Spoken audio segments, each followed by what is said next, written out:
Hey guys, LevelCap here. Today we're going to be going over the weapon modifications that you can do to your gun in Battlefield Hardline, including Camouflage. Now the 5 moddable categories that each weapon seems to have are the optics, which we've already covered in a video today. Then we have the accessory category, muzzles, grips, and the camouflage. Now there's some interesting additions to some of these categories, so you want to pay attention. Starting from top to bottom, we have the accessories, which has canted iron sights making a return. Then we have the canted red dot sights, and upon further investigation, these might only be available for the professional class. I've yet to try and equip it on some of the other classes there, but if it is only available for the professional class, then that's a little bit disappointing. It would be really cool to have, say, an M4 with an ACOG and a red dot sight. Then we have extended magazines. These guys are back in action from Battlefield 3. Often you can upgrade your 30-round magazine to a 40-round magazine. If you want to know which weapons specifically support extended magazines, you can check out my gun video. The flashlight is back. The 2x magnifier is back. We have tack light again, which is the one that turns on only when you're aiming down sights. We have a laser sight. I haven't seen any sort of crazy laser sights like green laser sights or tri-laser sight. Those certainly could be in the game at a later date.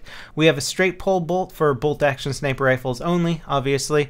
And then we have an interesting option that is the stock, which you can equip on the Scar H or an HK51. There's possibly more weapons out there. Unfortunately, I didn't get the description for the specific item here because it was only available on a few select guns that I realized until later. But basically, I did read the description of it, and it reduces the recoil of your weapon significantly, although I think it's again still only available for the Scar H and the HK51. Moving on to the muzzle category, we have pretty much the same stuff available from BF4. We have the muzzle brake, the compensator, the flash hider, the heavy barrel, a suppressor, and then an R2 suppressor. So 2 kinds of suppressor. As far as I can tell, they do the same thing. Again, in the grips category, we have an identical selection to the ones from Battlefield 4. The descriptions seem to suggest that the ergo grip and the vertical grip are identical, and the angled and folding grip are identical, and the stubby and potato grip are identical. However, when you look at the stats of the items as you scroll over them, the actual stats themselves change between, say, the ergo grip and the vertical grip. So I have a feeling that they might be trying to change up all of these grips a little bit so that they do something slightly different. And that would be nice just to give it a little bit more variety. Now when it comes to the camouflage section, there's certainly some repeat camos, but also a lot of new camos.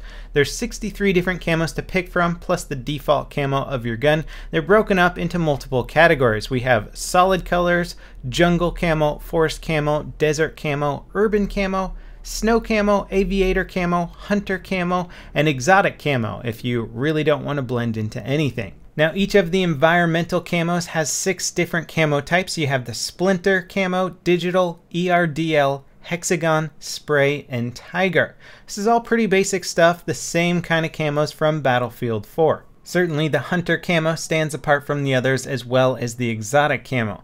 In the exotic section, you also get some interesting stuff like zebra camos. If you want to color your gun like a pink zebra, you can do that. You also get stuff like a circuit board camo, and then if you want to bling out your gun, you can always put a bronze, silver, or gold camo on it. So I have a feeling we're going to be seeing a lot of golden AKs running around. The selection of camos certainly isn't bad, but it makes me think, you know, Electronic Arts owns the rights to the Warfighter franchise, the Medal of Honor Warfighter game, which had the best gun camos I have ever seen.